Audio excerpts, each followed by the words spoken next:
ala Maryam, huruf ra. Huruf ra ni datangnya daripada mana?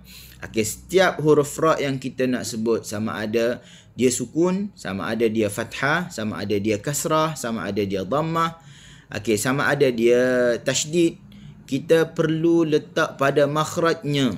Perlu letak pada makhrajnya. Mana makhraj huruf ra? Permukaan lidah ni kita letak di mana? Langit kita, kalau kita rasa dengan lidah kita, daripada gusi kita tarik naik atas sikit tu, kita akan rasa ada timbul. Okey, timbul yang tak rata tu. Di situ adalah pertemuan bagi huruf ra. Pertemuan apa? Adwai makhraj. Dua alat untuk kita sebut makhraj, untuk sebut huruf ra. Permukaan lidah dengan langit. Okey, bagaimana keadaan dia duduk di langit tu? Duduk pula dalam keadaan tawassut. Suara apa? Pertemuan ni dalam keadaan yang sederhana. Hasilnya apa? Menghasilkan suara antara tertahan dengan terputus. Kalau kita terjemahkan tawassut ni adalah suara antara tertahan dengan terlepas, okey, tertahan dengan terlepas, maka bagaimana cara nak buat? Okey, sebab tu saya suka untuk kita tengok dari sudut cara kerja. Cara kerjanya adalah permukaan lidah bertemu dengan langit atas yang timbul, yang tak rata tu dalam keadaan tawassut, dalam keadaan yang bersahaja. Maka bila dilalui oleh suara, maka dia akan berlakunya takrir, yang sifat istimewa bagi huruf ra, takrir. Okey, dan perbahasan takrir ni dia banyak pula. Okey, adakah takrir ni ada ketika mana sukun dan harakat, ketika mana tasydid tak ada? Sebab ada yang membacakan dalil wa akhfi takriran idza tushaddadu. Akhfi diterjemahkan dengan hilangkan takrir apabila ra bertasydid. Betul tak?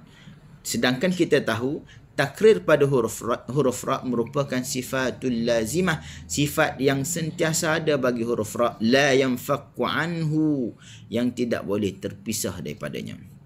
Okey, kita tengok tasydid pada huruf ra ni maksudnya apa? Ada dua huruf ra, satu sukun dan satu berbaris.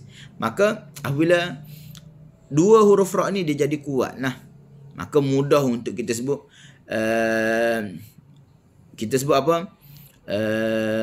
Mir rabbika, ataupun apa yang kalimah yang seumpama dengan ra yang bertasydid lah. Ar-Rahman, banyak, mudah, tanpa takalluf kita boleh buat. Oleh yang demikian, bila kesalahan begitu, maka Imam Ibnul Jazari memesan kepada anak muridnya, wa akhfi takriran, perlahankanlah sedikit takrir yang terlalu kuat tu, idza tushaddadu, apabila ra berada dalam keadaan tasydid. Bukan bermakna dia tu takrir yang paling lemah, tak. Dia tidak menafikan takrir yang ada pada huruf ra bertasydid tu kuat, tapi tidak berlebihan. Dia nak dalam keadaan yang bersahajalah. Sebab dalam bacaan Al-Quran ni secara umumnya adalah kita berpegang dengan antara matan yang menjadi pegangan kita adalah mukammalan, sebut huruf secara sempurna, min ghairi ma takallufi, tanpa ada takalluf, bil lutfi fi nutqi bila ta'assufi, sebut dengan relax. Ni adalah kunci bagi semua huruf yang kita sebut dalam Al-Quranul Karim. Okey, jadi kita perlu sebut dalam keadaan bersahaja. Bukannya kita menghilangkan takrir pada huruf ra, tak. Takrir tetap ada. Ar-ra, rabbana, marqadina, ar-ra. Yang ni Maryama. Kita tak boleh baca Maryama. Begitu juga kita tak boleh hilangkan takrir, ataupun kita lari daripada makhraj huruf ra yang sebenar, kita letak belakang daripada tempat timbul ni, tempat yang licin. Marqadina, ar-Rahman. Salah dari sudut makhraj. Sekarang ni kita perlu mula-mula sekali nak sebut huruf, kita kena letak pada makhrajnya pertama. Yang kedua, kita datangkan sifatnya.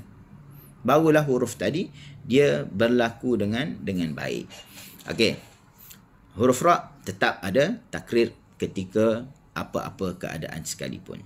Okey.